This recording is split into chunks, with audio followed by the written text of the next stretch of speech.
Good evening and welcome back to another edition of Cue Ball's Cutting Corner. I am Cue Ball, and I haven't been around for a while. Let's just say that work and personal life sometimes gets in the way of me getting some content out there. But again, I'm not doing this for a job. This is my hobby. This is something that I enjoy to share my love and passion for knives and knife collecting. And so, my apologies that it's been some time since I've had some new content out. I actually did record a video not too long ago when I did some modification to a new Spyderco Paramilitary 2. Unfortunately, something happened to that footage and I lost part of it. So, So here we are today. I'm back and actually going to introduce three budget offerings that are part of a knife pass around. These three knives came from Goondocks. Goondocks, thank you so much for sending these. And down in my description, I will definitely have a link to his channel. So Instagram as well. So check Goondocks out. Really awesome person here in the community. Is a member of a lot of the live streams that we attend. And so it's great to be able to take and join in with him and several other members of the knife community as part of this new pass around. So I've had these knives for a few weeks. I need to get them to the next person. It's time to get these sent out.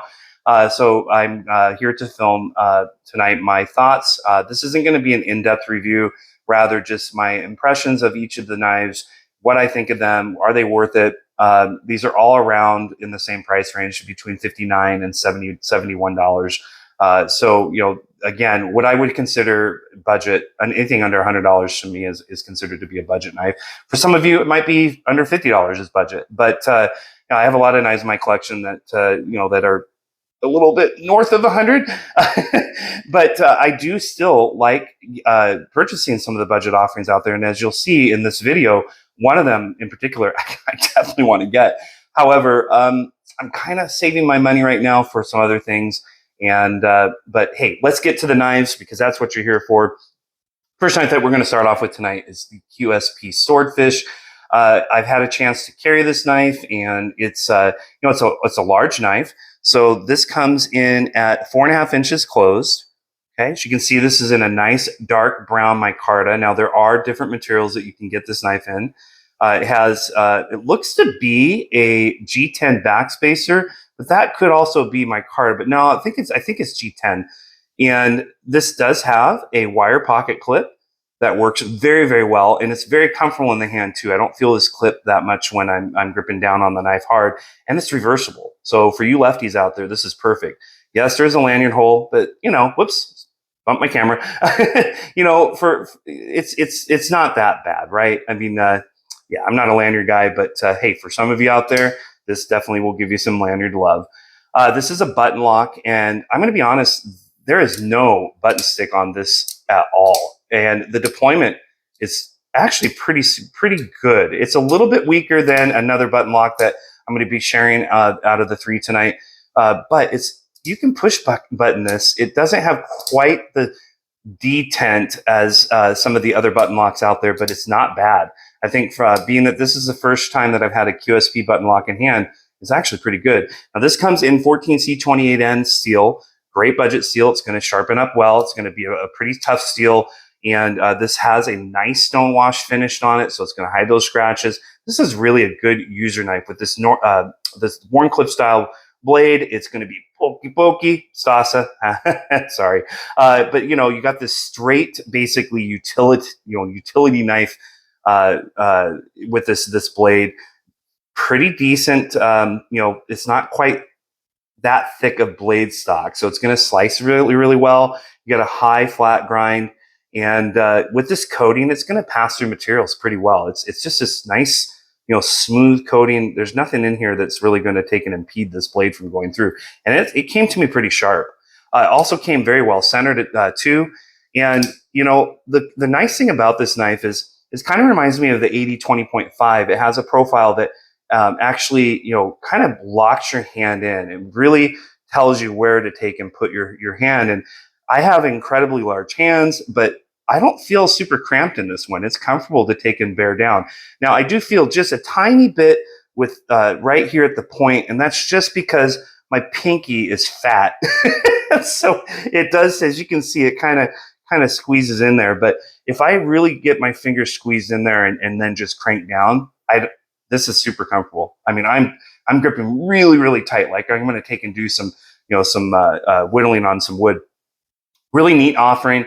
This comes in at just a little over $70 and some change. And I think that this will be a fantastic, carry for people that want a larger size knife. The micarta means this is not, it's not going to show its age. It's just going to continue to get better with age with the oils. And you've dropped this knife, you're not going to take and worry about scuffing it up, because you know what, micarta, pretty durable material, and it just looks better when it's roughed up. So great knife. Yeah, check this one out. I'll have some links down in my the description too, so you can definitely check this out. Multiple places sell this. So neat knife. All right. Oh, and I was going to take and do the weight. Might as well do this. So I noticed on the website, a lot of these weights are not correct. This is supposed to be 4.13 ounces, but when I weigh this knife, it comes in right at 4 ounces. So that's not bad. Considering that this is, the blade is 3.63 inches, that's not bad at all. And this does have nested steel liners. So it gives you, really good, structural integrity on this knife. Yeah, 4 ounces is not too shabby. And it's a pretty thin profile too. So this goes in and out of the pocket really, really well. So neat knife. All right, next knife. This is going to be the Vosteed Gator. And since I have the scale out, we'll just go ahead and weigh this big boy. This is a absolute beefy knife. Definitely not the biggest knife that I've had, folder that I've had in hand, but this is definitely one of the bigger knives that I've had in my hand for a while. Over 9 inches long. And as you can see, this modified sheep's foot blade, it's fantastic. And this one is in 14C28N as well. This has a satin finish, so it's not going to take and hide the scratches nearly as well as a stonewash. But gosh, this thing is beefy. Look how thick the liners are on this knife. I mean, this is definitely a hard purpose user knife. The frag pattern micarta, and this is again a kind of a dark brown micarta. Might even be a black micarta. The reversible pocket clip. It's not quite as deep carry as that QSP was. However, it does go in and out of the pocket very well. This isn't super aggressive texture on the micarta. And I love how they have the filler plate here. It just kind of makes it just is like the icing on the cake. It makes the knife just seem more premium and polished by having that in here. And to be honest, this knife is actually less than the QSP. This comes in around $69.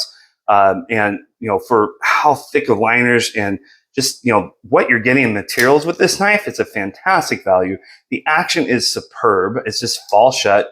And I love this because it's a multi-deployment knife in a huge size. So if you are a fidgeter and you like big knives, well, here you go. You can't beat this combination. This low-profile back tab, the flipper tab works fantastic. The detent on this is really well tuned. I think the weight of the blade has a lot to do with that too, but the hole is just perfect deployment for both the reverse flick and thumb flick. And then I love how they jimp the front flipper. They go all the way around, and this is very good style jimping. This is almost at the level of Spyderco. I'm not lying. It locks your finger in there, and this would be a hard one to fail front flipping. Really, seriously, it'd be very hard. This one, even for me, and I don't do well with the reach over. The reach over is super easy on this knife for me. So, can I do the index? Yep, I can. So, great fidgety knife and a chonky guy.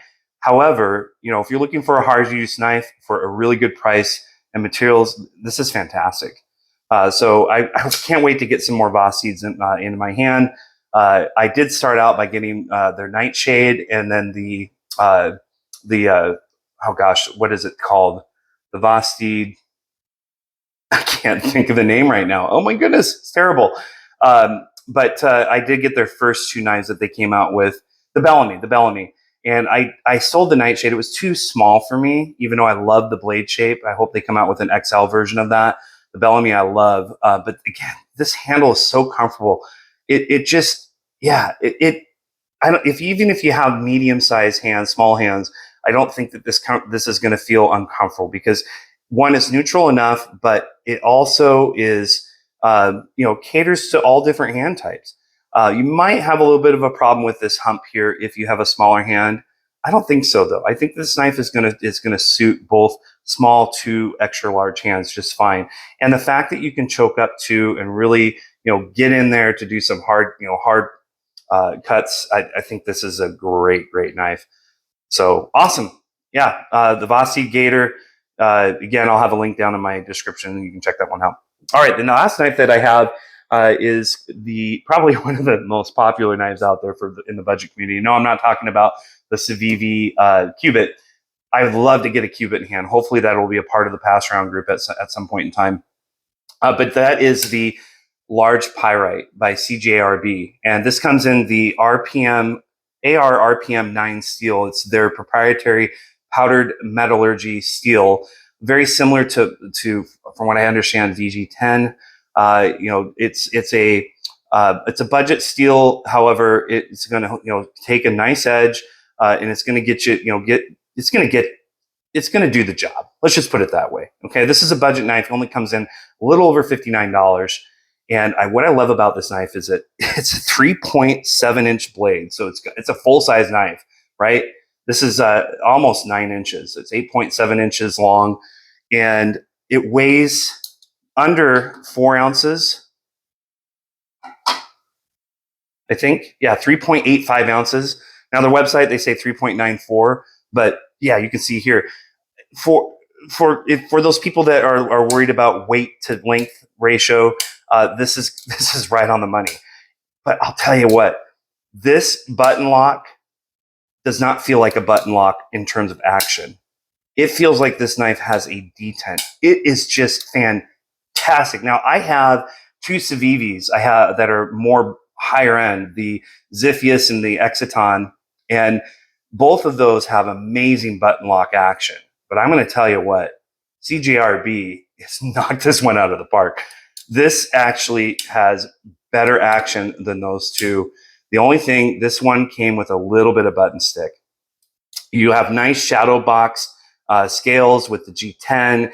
Again, there's no sharp edges on these liners. They're nice and smooth down. It's almost like they tumbled them before putting this together. There's a lot of skeletonization going on in there. So that way, it's going to give you some weight relief. This is an incredibly low profile knife as well. So being that it's such a big knife, this really gives you a slim profile. It's going to feel like a smaller knife in pocket. The clip works very well. It's not inset, but you know what? Flat screws, and it feels good in the hand too. Even when you're bared down on this knife, I don't feel that clip. It's not digging into me. Gosh, I really love this knife. The choil's not quite that big I kind of shy away from it. Back here, I feel good though. I feel safe in this knife. Really utilitarian when it comes to this drop point blade. It's a very nice blade shape. I think one of the most useful blade shapes out there. And yeah, they just did a really awesome job with this knife. You do have a lanyard hole here, and you can reverse the pocket clip. And that's one cool thing about all three of these knives, is that these are showing some lefty love. Love that. Now, as far as the three knives, I have to take and say that the CJRB Large Pyrite is my favorite of the three. Now, these are all fantastic knives, and I think that if you were to take and pick one of these up for work, use around the house, just as a beater knife, and get some use out of them, all three of these will do the job. It just depends on what you like. One's got more of a Warncliffe blade, and the Gator here has this modified sheep's foot blade, and then you have the more traditional drop point blade here with the Large Pyrite. But all three of these knives are very, very good. The price is great. The action is good. All three of these companies are legit doing a great job. So check these out. And if you own one of these knives, or maybe you own all three, I'd love to hear from you in the comments and which one you like, or what you like about the knife. Be awesome to hear your thoughts. Now, being that these are part of a Pass Around group, I did not get to really use these knives. I just carried them and just got a chance to get familiar with how they feel in the pocket and in my hand. And get all three of these knives, I would be fine having in my pocket. But I really do tend to gravitate to this one. this one's just fantastic. All right, well, that's it. It's good to be back. Again, I apologize. I haven't been around much. I do plan on having some more content. I did get a new computer, so I can do some nice video editing as well.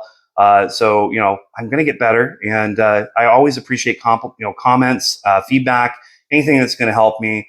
I'm new to this, but I'm not new to the knife game. I've been in the community now for a few years, and but it's neat to be able to take and share my passion, and definitely have a lot more to come. So, thank you so much for watching, and until the next time, have a nice evening, and God bless.